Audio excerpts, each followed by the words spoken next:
Let us go with the first test, penetration and pull-out techniques. First, let us see penetration technique. In penetration technique, we are going to use Windsor probe.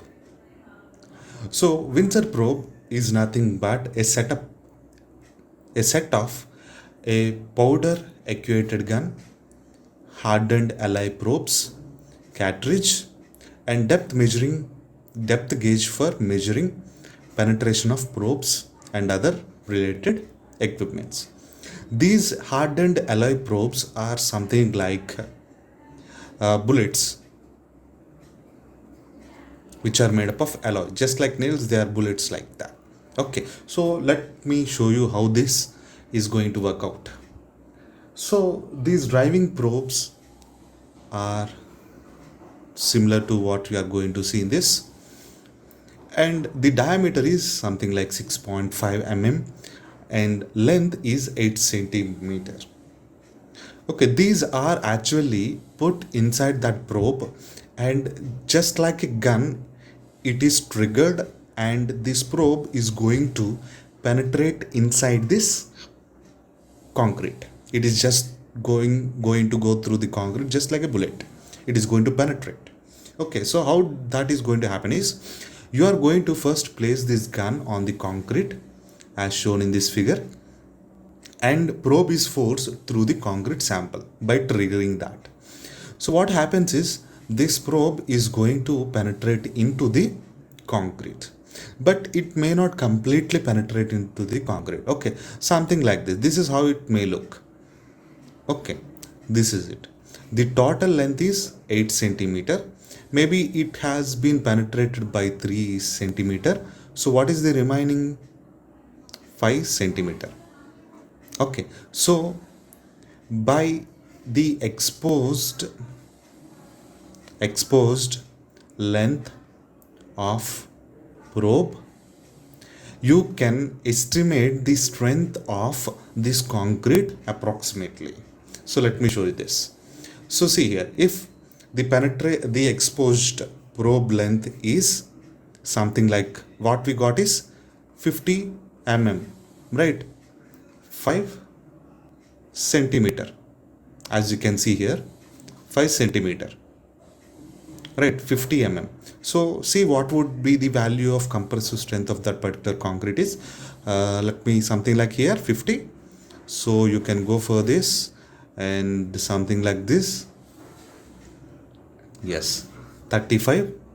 What are the units? 35 MPa. 28 days of that concrete is 35 megapascal or 35 Newton per mm square. So this is how you are going to find the compressive strength. Of course, do not expect the values to be accurate.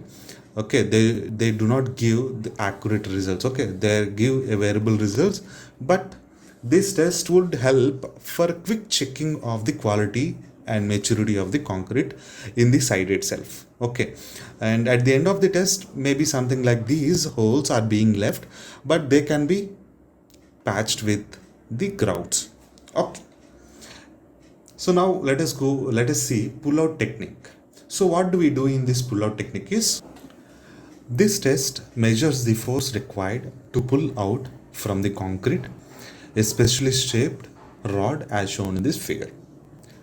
See, this is the rod of a special shape, and this rod is going to be put in the concrete, and concrete is going to be hardened, and there is a bond that is developed between the concrete and this rod.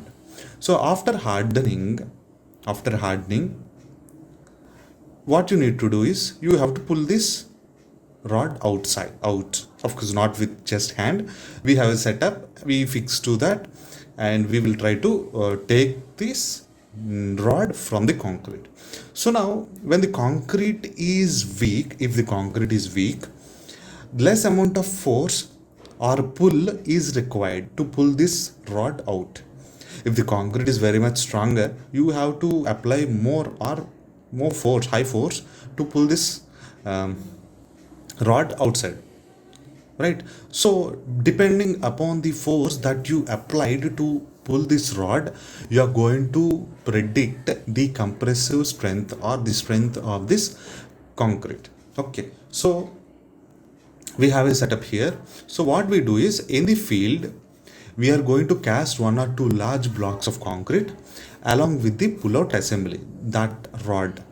Okay, so and we fix this after something like, see, if you wanted to know what is the compressive strength of the concrete after 14 days, so after 14 days what you need to do is, you have to put this assembly to that rod and you have to rotate this so that it will pull out, and the amount of force that you applied will be obtained from this gauge.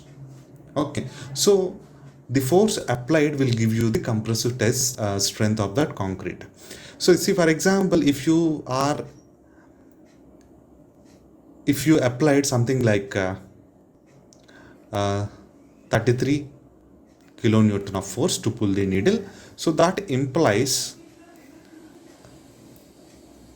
the strength is something like 37 megapascal. Okay, this is how it is found out.